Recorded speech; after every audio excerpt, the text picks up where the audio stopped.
Let's do some post-reading work of the short story A Cup of Tea by Katherine Mansfield. Character. Katherine Mansfield focused on meaningful moments of consciousness of her characters and analyzed their inner personalities. Among those writers who adopted these strategies, there was Katherine Mansfield, who was interested in characters rather than plot. Authors use many different types of characters to tell their stories. Different types of characters fulfill different roles in the narrative process. Characters can be classified in different ways. In terms of their roles, protagonist. The protagonist is the central person in the story and is often referred to as the story's main character. Antagonist. The antagonist is the character who opposes the protagonist. In other words, the antagonist is an obstacle that the protagonist must overcome. In terms of their complexity, round. A round character is anyone who has a complex personality. He or she is often portrayed as a conflicted or contradictory person. Flat. A flat character is the opposite of a round character. This literary personality is notable for one kind of personality trait or characteristic. Character types that readers recognize easily, for example, a wicked stepmother, are called stereotypes or stock characters. Stereotypical character has little or no individuality. It is based on fixed, generalized ideas about people or groups of people. Does Mansfield use a stereotype as a background or as a contrast to the main character? Which character, if any at all, seems to be a stereotype in the story A Cup of Tea? Direct characterization. A writer uses direct characterization when he or she describes a character's traits explicitly. In other words, direct presentation or direct characterization refers to what the narrator says or thinks about a character. Indirect characterization. Indirect presentation or indirect characterization refers to what the character says or does. The reader then infers what the character is all about. How does Mansfield present Rosemary? Directly or indirectly? Illustrate your answer with the passages from the text. Literary characters may embody more than one of these character types at the same time. A dynamic character may also be the antagonist, and the protagonist can also be, say, a flat or stock character. In other words, the one-dimensional hero. Irony. The narrator's ironical effect is based on the contrast between what is being said and what is actually meant. How is irony felt in the story A Cup of Tea?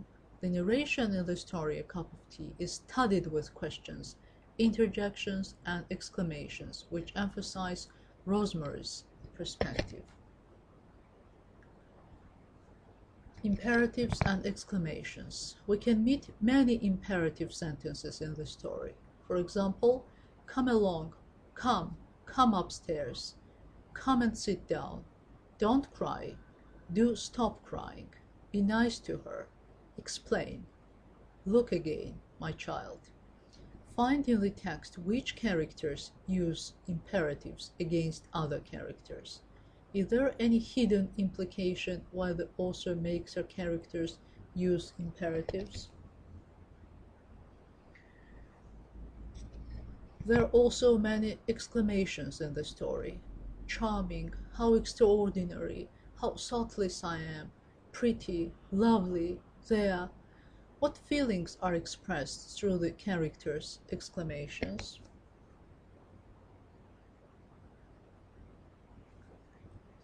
Interjections are words we use when we express our feelings strongly. and are conventional symbols of human emotions. Interjection is a word with strong emotive meaning. They can express different emotions: sadness, despair, joy, regret, fright, reproach, disgust, disapproval, astonishment, sarcasm, admiration, etc. One and the same interjection is apt to express different emotions. For example, the interjection "oh" by itself may express various feelings, such as regret, despair, disappointment, sorrow, surprise, and many others. Interjections such as "heavens," "good gracious," "God knows," "bless me," are exclamatory words, generally used as interjections. Some adjectives and adverbs can also take on the function of interjections, such as terrible, awful, great, wonderful, splendid. These adjectives acquire strong emotional coloring and are equal in force to interjections. Double negatives. There are some double negatives in this story. "No, I don't want no brandy. I can't go on no longer like this. I can't bear no more." Which character uses them? From the point of view of traditional grammar, double negatives combine to form an affirmative. Otherwise, it would be considered a case of dialectical or substandard English. Dialect words. Dialects are usually regional forms. It is a variety of a language which prevails in a district, with local peculiarities of vocabulary, pronunciation, and phrase. The term is applied most often to regional speech patterns, but a dialect may also be defined by other factors, such as social class. Sometimes in stories, authors use dialects to make a character stand out. A dialect that is associated with a particular social class can be termed a sociolect. Among functional styles, dialect words are usually found in prose, and their use is rather confined. Does Mansfield employ sociolect? And now let us do some critical reading. Part of the characterization of Rosemary is the description of her feelings immediately after leaving the antique shop.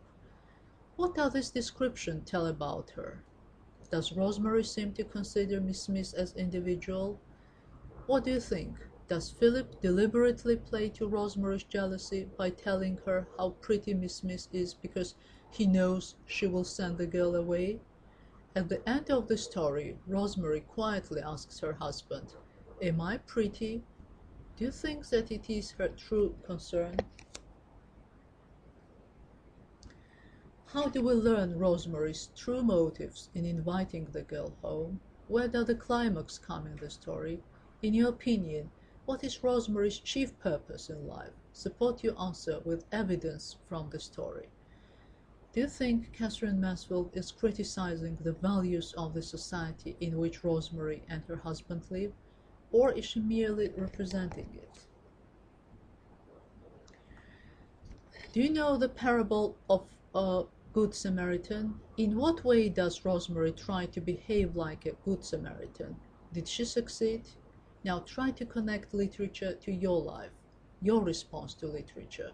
Have you ever acted as a Good Samaritan? Have you succeeded? Is it so easy to be a Good Samaritan? And now the parable of Good Samaritan.